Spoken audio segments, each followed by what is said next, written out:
Good afternoon. It's exactly 2 p.m. live from Boston.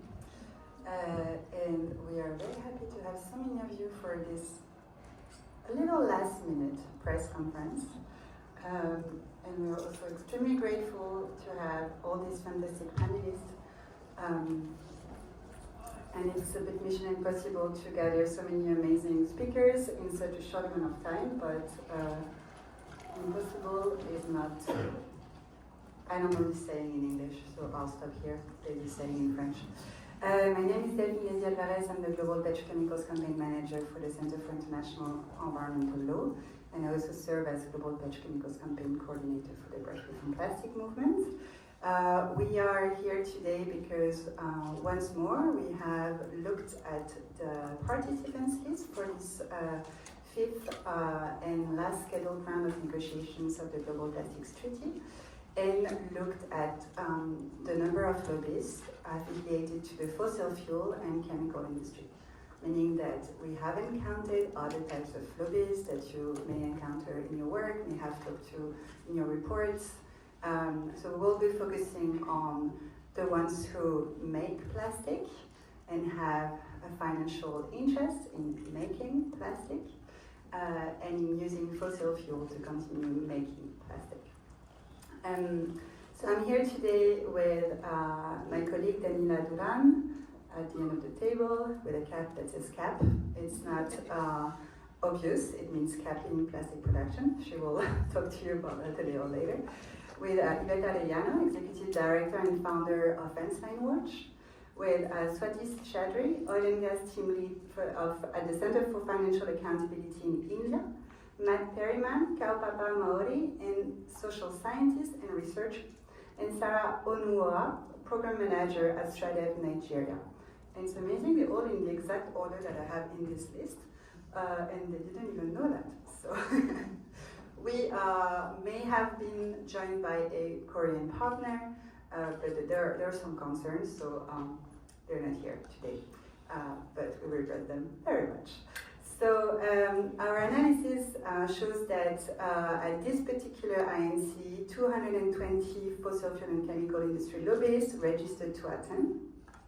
There is always, and you may ask this question later on, a difference between who registers and who attends. This is why we always work with a provisional list, and we never talk about who is on the ground, because it's impossible to say who's on the ground until we have a confirmed list of people who picked up their badge. It's the highest number at any plastics treaty negotiations before, knowing that the previous highest number was INC-4 with 196 lobbyists. So in terms of how that compares to country delegations, this group outnumbers the host country delegation. So the Republic of Korea has 140 delegates registered to attend the negotiations, and so it's 80 more in the fossil fuel and chemical industry lobbyist delegation. They also outnumber the European Union and all its member states combined, which is a number of 191, and it's more than twice the number of representatives from the Pacific Small Island developing states, who count 89 representatives registered for the INC-5, and it's slightly more than the GRULAC entire region, who also registered 165 delegates respectively. We have identified 16 lobbyists in national delegations, including the delegation from China, the Dominican Republic, Egypt, Finland, Iran, Kazakhstan, and Malaysia. Dow Chemicals and ExxonMobil are the companies that have the highest number of delegates, 5 for Dow, 4 for ExxonMobil. And you have 3 times more fossil fuel and chemical industry lobbyists than you have independent scientists, because the Scientist Coalition has, 3 times less delegates, and the Indigenous Peoples Caucus is 25 people, so it's almost 10 times more fossil fuel and chemical lobbyists. So with that, and there will be a quiz at the end, see if you remember all the numbers. I will open the floor for comments to our fantastic panelists with this very simple prompt. So when you hear those numbers, how does that relate to your experience in your different geographies in terms of conflict of interest and corporate capture of policy making? And what do you think the influence could be of this large number of lobbyists on the ground on fulfilling the mandate for this global plastics treaty that clearly states that we need to end plastic pollution with a full life cycle approach? And I will start with Sarah on my right.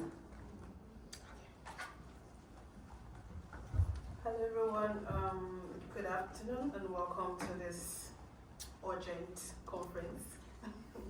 So I would say in the context of the African group that it's actually, it's really crazy, it's really outnumbered by these issues because we have 222 African delegates and we have 54 countries. And then we have up to 220 lobbyists. You can see that the ratio is not really balanced. And I will say from this context, the first thing is that the truth is in African context, we have most of these people coming down to this place and we have constraints from African delegates, which is mostly the resources to come around this place. They have issues with gathering a lot of fundings for the treaty.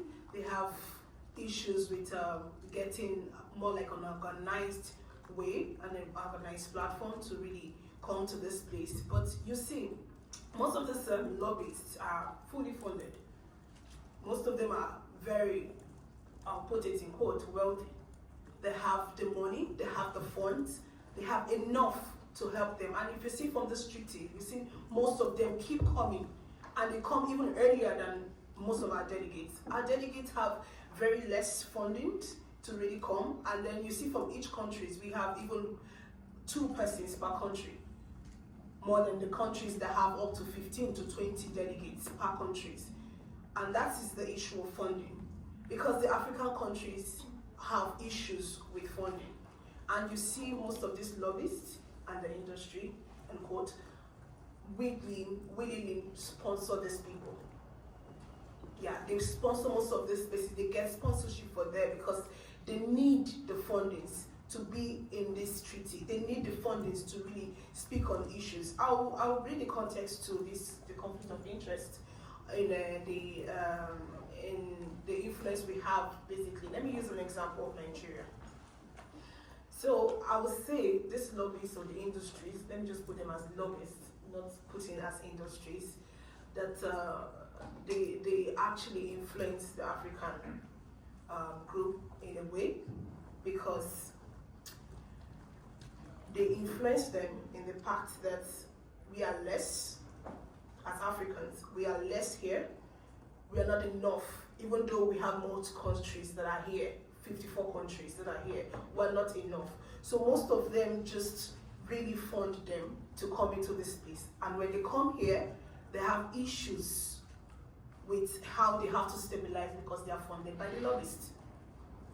Another thing is that nationally, these people actually influence policies.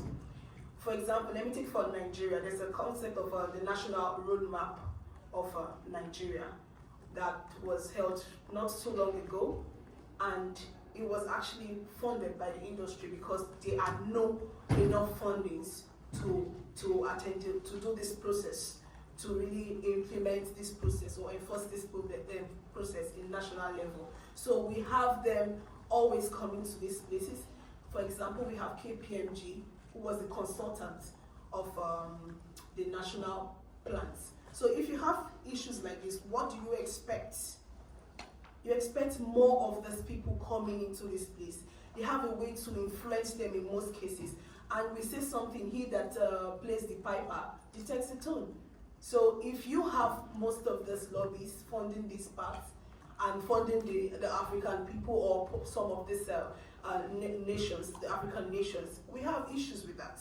They will influence our policy one way or the other because they are the one getting the funding. They are the one talking about we need fundings. And if you notice, the African position are on dedicated fundings.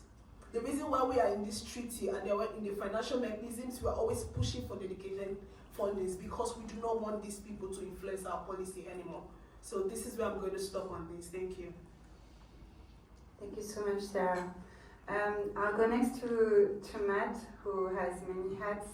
He's with the Indigenous Peoples Caucus. He's also a researcher himself, who brought up to me some interesting points about, again, the PCs, and again, the PCs are largely outnumbered by the fossil fuel industry and chemical industry lobby. So, Matt, your thoughts on this?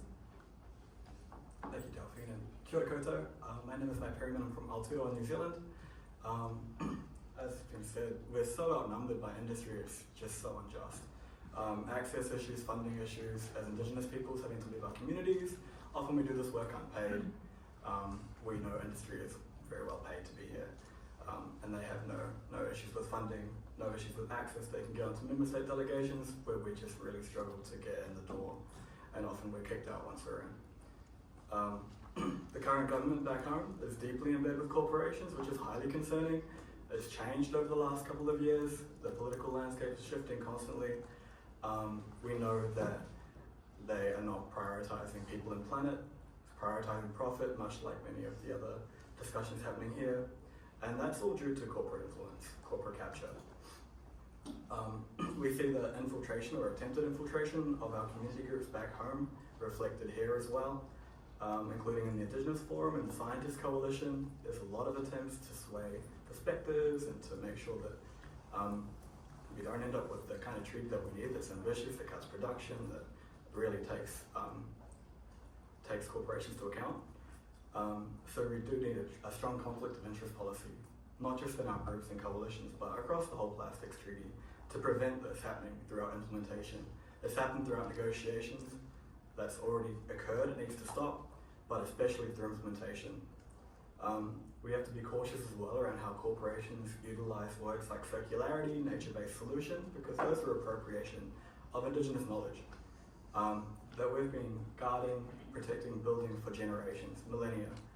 And to decontextualize that, it's removing our rights from our knowledge and our right to protect our knowledge systems.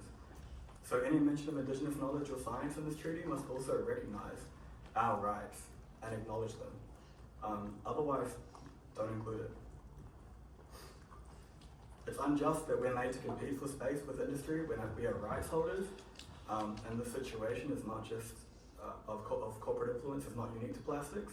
We see this in the climate space, of course, last week, very disappointing results at COP, and we have to take this on the nose now. Kia ora. Thanks for that, Matt. So, Swati, turning to you, looking at corporate influence, maybe on the Indian delegation, maybe whatever you want to comment on. Thanks, Delphine. So I would like to start with saying that we are in times of extreme inequality.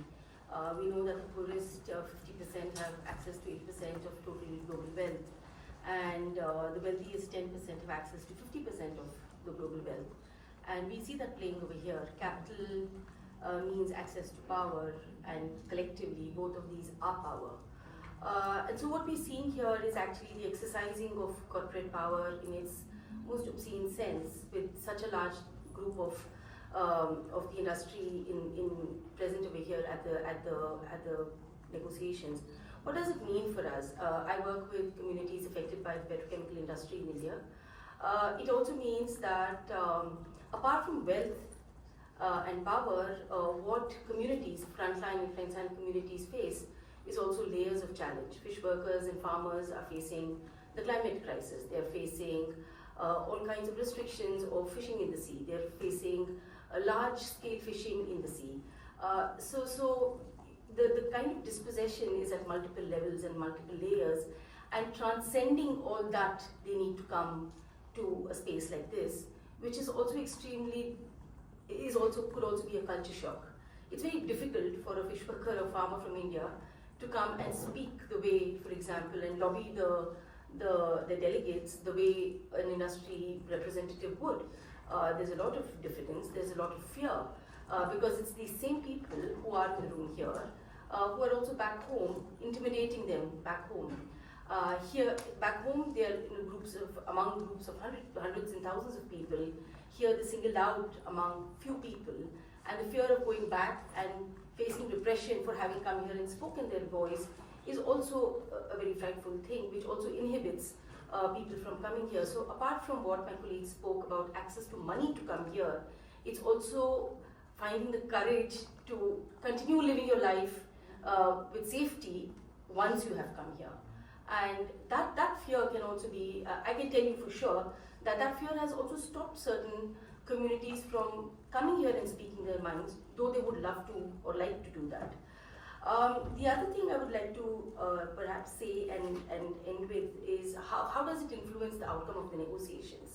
We're already seeing that this group of negotiators there is an aversion to talk about primary plastic polymers initially and then supply today. This is a very important part for not just for me, but for India, but for Asia Pacific and many other regions, as we will hear subsequently. If supply is not in this treaty because the lobbyists here are pushing for no supply on the tables, that affects millions of lives back home. It affects how we define where plastics is birthed from. It has implications for access to international legal recourse. It also has does not give us a potentially global tool to use back home when we are trying to struggle for better regulations in our own countries. And so there are several layers of impacts on communities, but also on regulations, on access to regulations, on our struggle for regulations, both internationally and back home. And in a globalized world, it means globalized trade. It means that India is producing petrochemicals on behalf of the rest of the world while we hold the toxicity.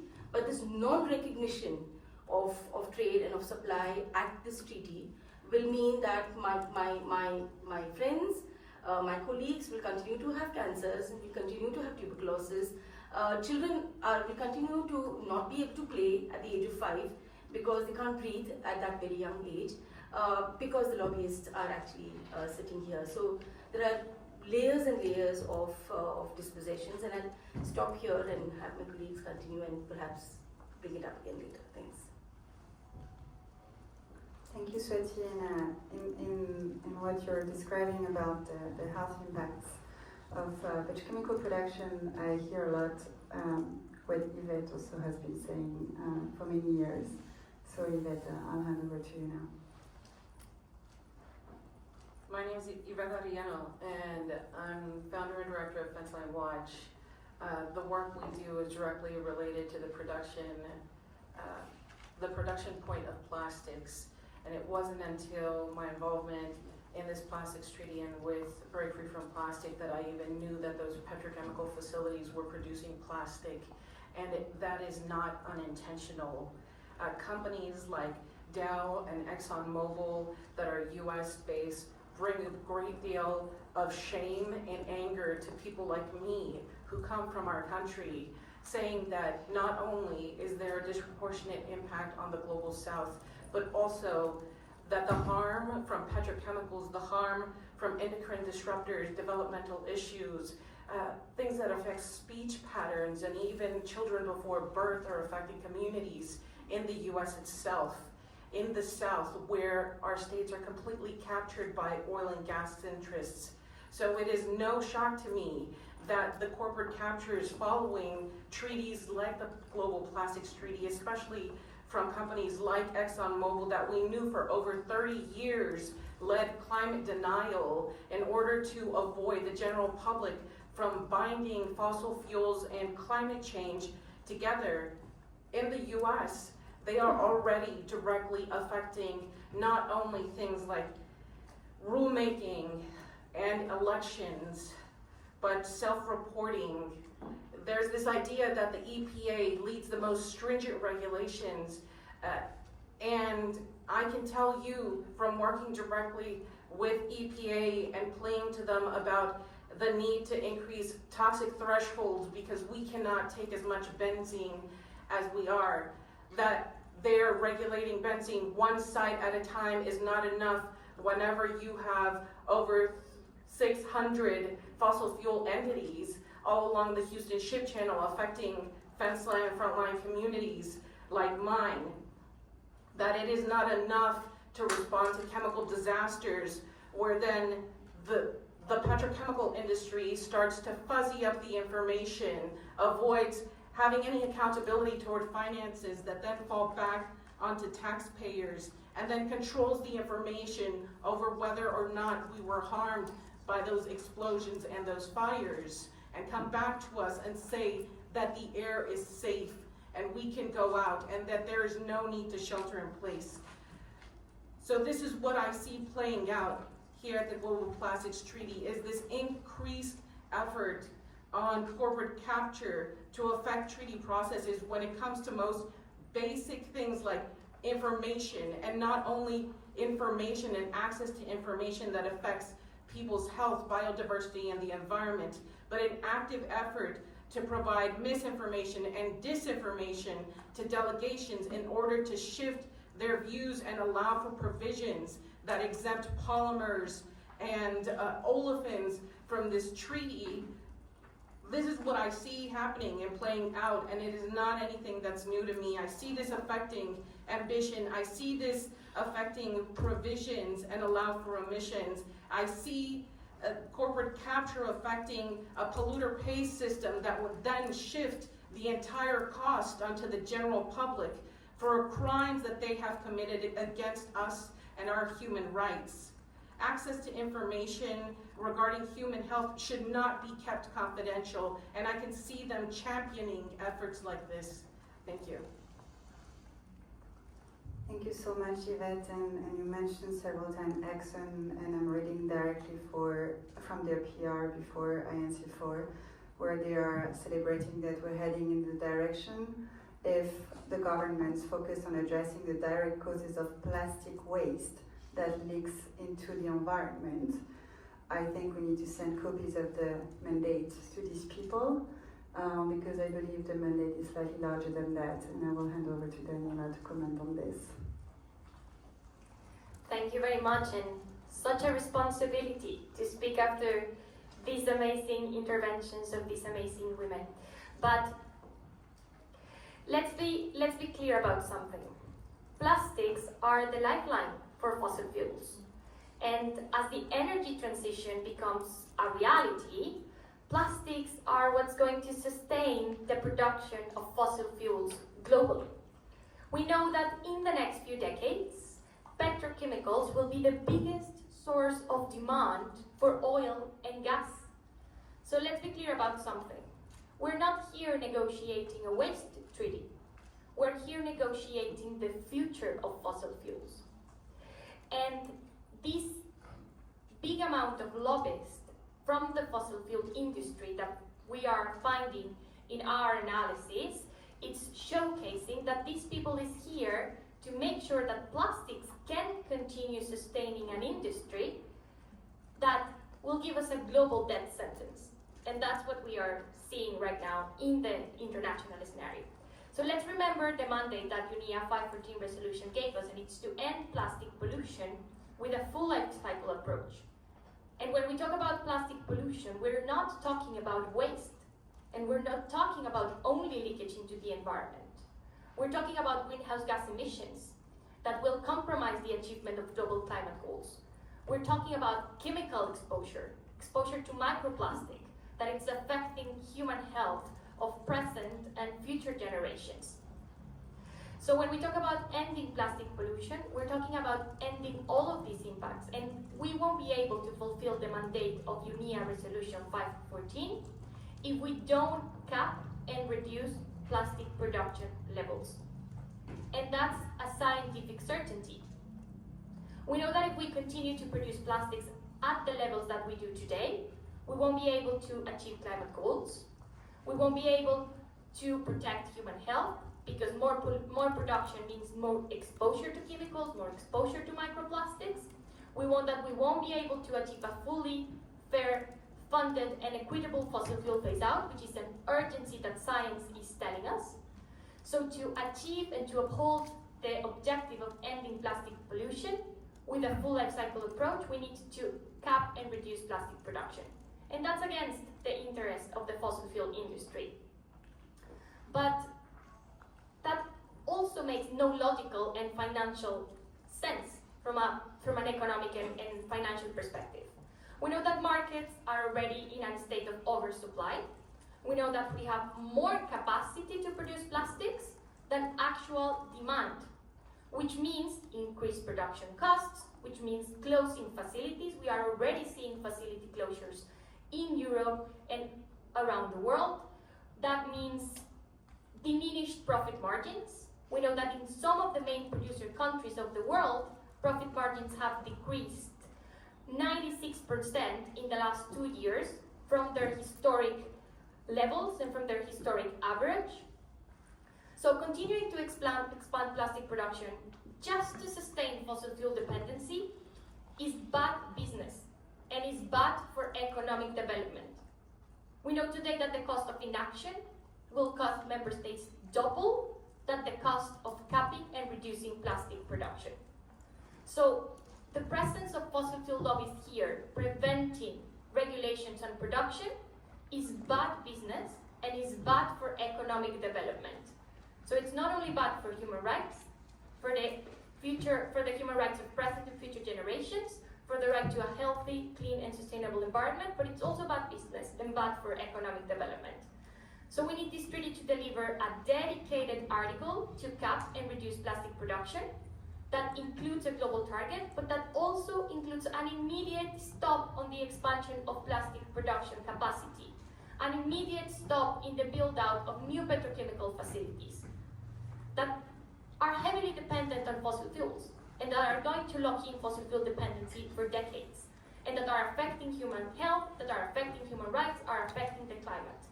So we expect governments to understand that the interest to sustain the profit of the fossil fuel industry over fair, equitable development and well-being, over the protection of human rights of present and future generations is not an option.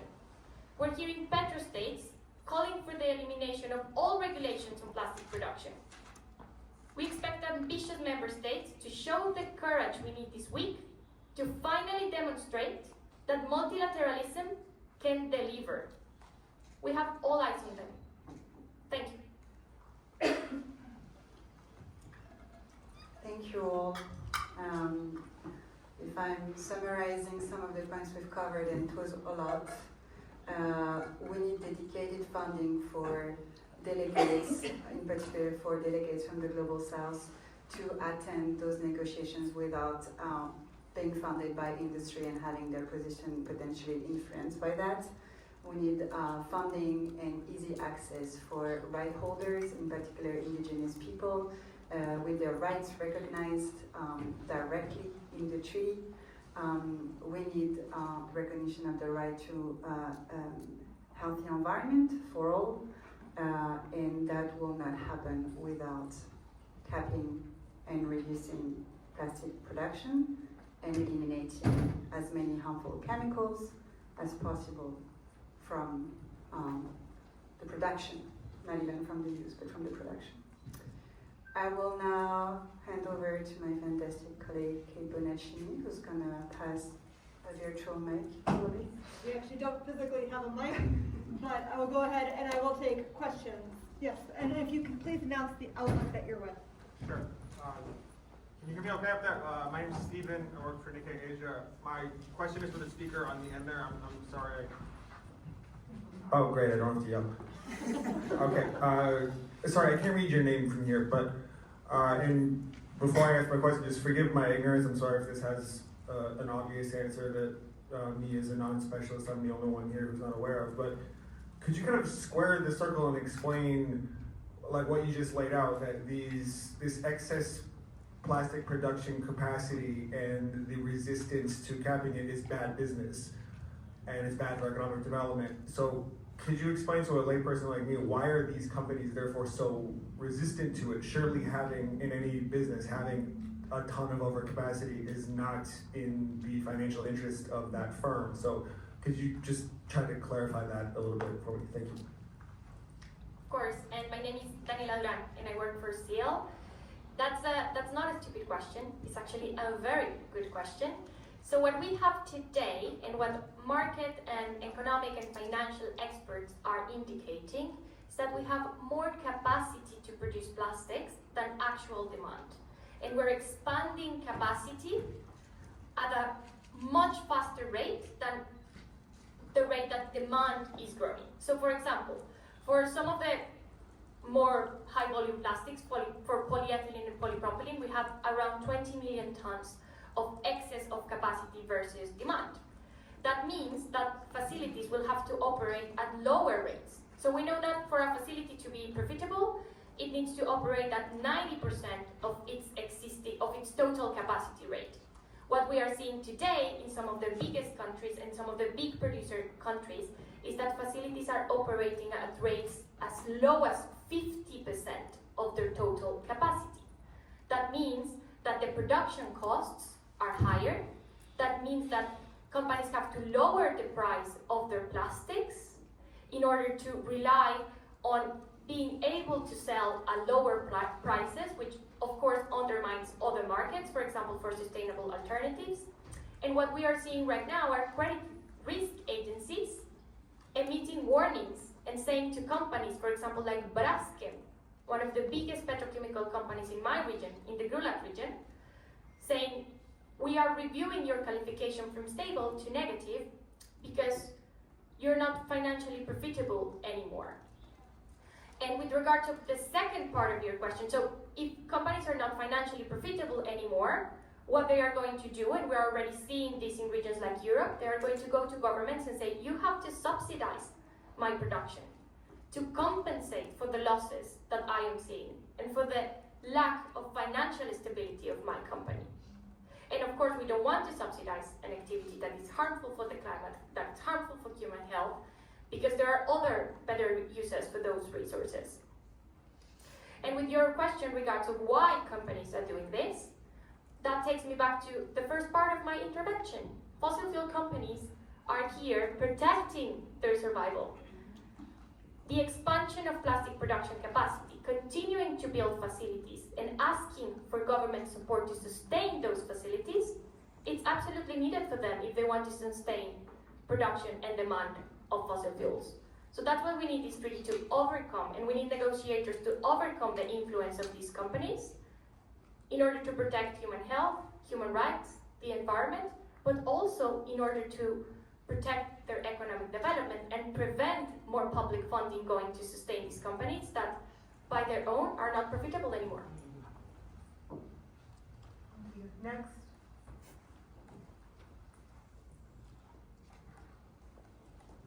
Any other questions?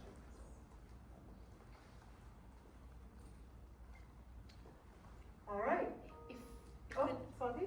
If there aren't any, I just want to respond to the earlier question from a very solid example from India. This thing about subsidizing. In India, the petrochemical industry is largely publicly financed. It's not so much, there are two large petrochemical companies. The largest is, of course, a private company called Reliance Industries Limited. They're the largest and the richest family as well. They're, of course, private equity. But otherwise, our entire petrochemical industry is national oil companies and it's public finance. Just linking to what Daniela said, is that today our petrochemical industry can't stand on its own feet. Its land is subsidized, labor laws are weakened so that labor costs are externalized, environmental and climate costs are externalized. These are the current non-cash subsidies that they're already getting. Finally, I want to say is that there is a big plan to expand PVC production in India because apparently we import a lot of it. Number one, 20% of the PVC demand is coming from government schemes. So you have the government propping up this industry in terms of even propping up demand for one of the worst plastic products ever. on the one hand. On the other hand, there is the second richest family of India, which is setting up a plant, the funding for which, the investment for which is being garnered by our biggest public bank, by leading a consortium of 14 banks and raising almost 60% of the seed money that the company needs. Now, this is a State Bank of India which is putting its own credibility online, getting other financial institutions to come in, form a consortium and put that money in. That's my money. That's all of our people's money. And today, the petrochemical industry in India is propped up so much by public finance. When there are stranded assets, we will have non-performing assets, and it is then people like me again, and actually those who are even impacted, because the State Bank of India is the bank where all the poor people have their bank accounts, who are now going to pay a price. So it's a double whammy. You're killed by the company, and then you're actually funding that company. And that's the tragedy of the way the financial arrangement in several of the countries are, where national oil companies are, and the government funding is what is standing behind the petrochemical industry. Wonderful. Thank you, Swati. Any other? Oh, yes. Hi, thank you. Laura, merci for French media context. I think at the very end, Daniela, you mentioned how it's important now to show that multilateralism can deliver. But do you believe that there can actually be an ambitious treaty taking in all your demands, responding to your demands with a consensus? So can multilateralism still deliver without a proper full consensus at the end of the week? Thank you.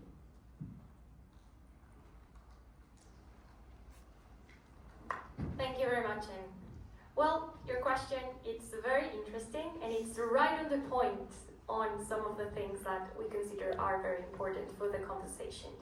So what we are seeing right now, and that what we have seen over the course of the last INCs, but also what we're seeing throughout the week, is that we have a minority of member states that it's negotiating in bad faith.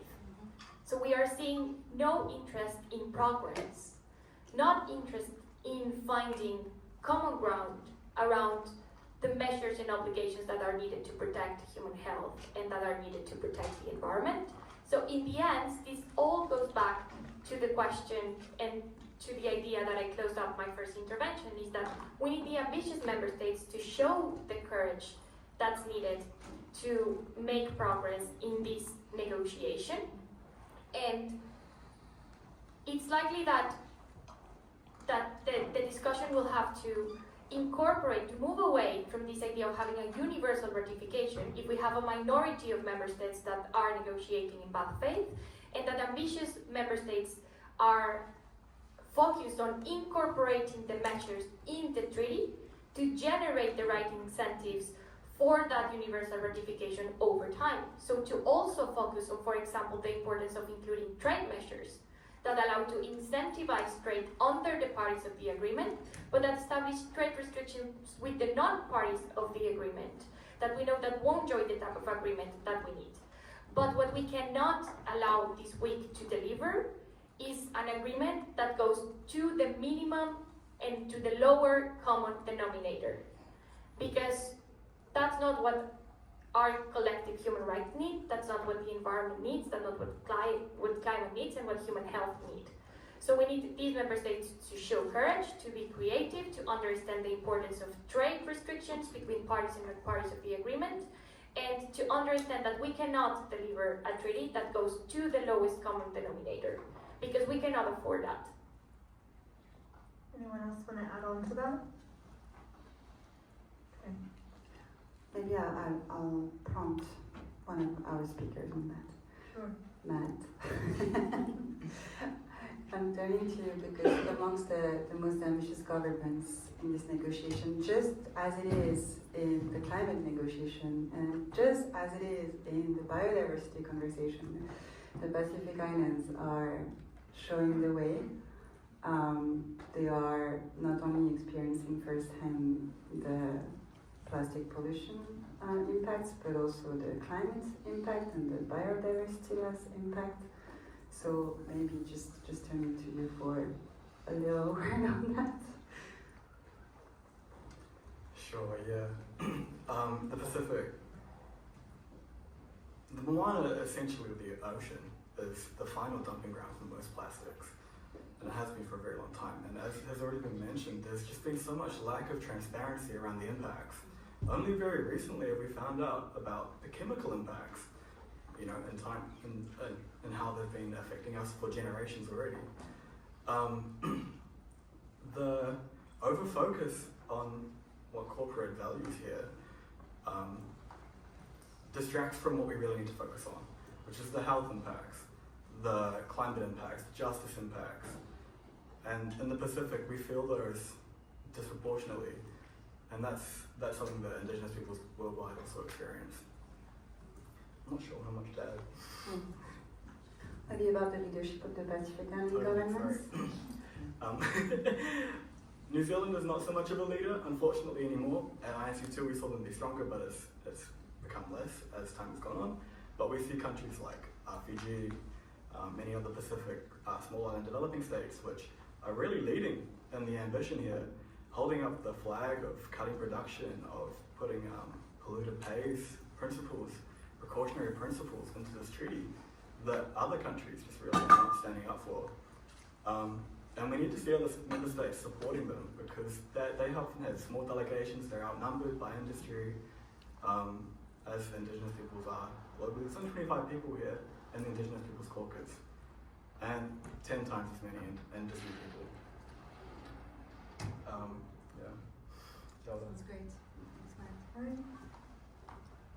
Any additional questions? Okay.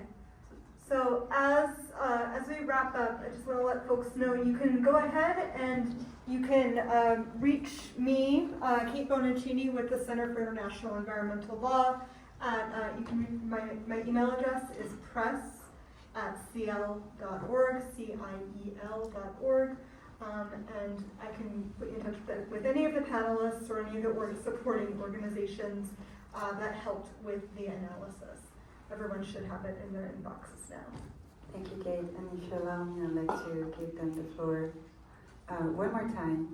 If there are things that haven't been said that need to be said, I saw Yvette's raising a finger, and then maybe Sarah.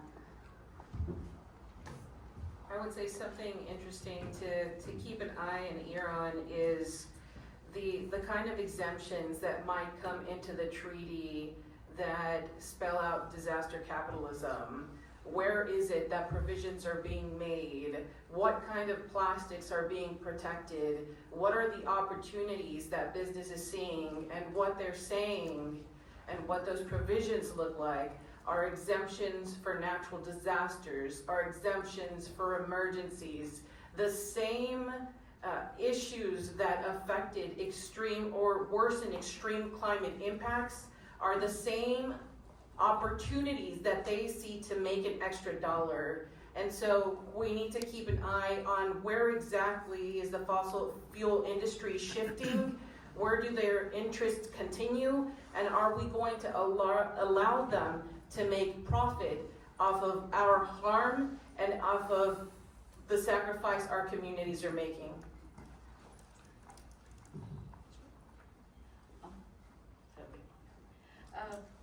One thing I wanted to say earlier, which I missed, was about how the right to development is being, or the understanding of right to development is being determined by the industry in the room, and the collusion of the state and the industry. And right to development is being seen as a certain kind of economic development for certain people. Right to development, there are technical definitions for that aside. The right to development is also right to access of health, of livelihoods, and cultures of all kinds which are being affected and poisoned because of these toxic industries. I call it the petrochemical pandemic as of yesterday.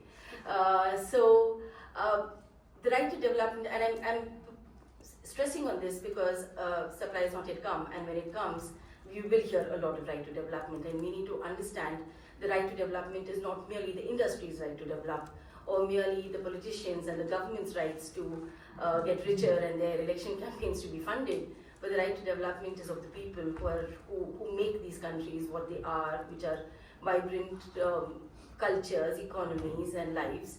And their development has been compromised by the petrochemical industry, by polymers and plastics. And my urge to all of you is to remember that when you hear right to development, it's only one person's right, or that 10%'s right to development that's being talked about, and actually giving away and compromising the 90% people's right to develop things.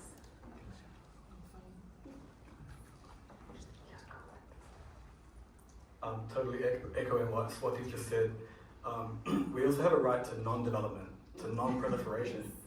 We don't necessarily need more fossil fuel infrastructure. So I just wanted to mention that. Thank you. And with that, any last burning question? Okay.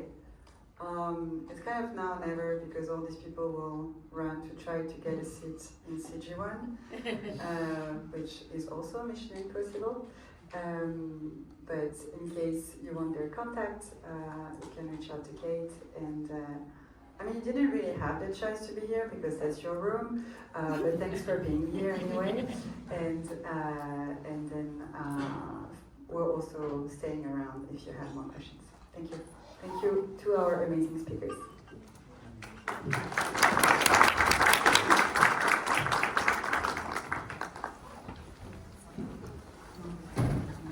Hi, thank you very much.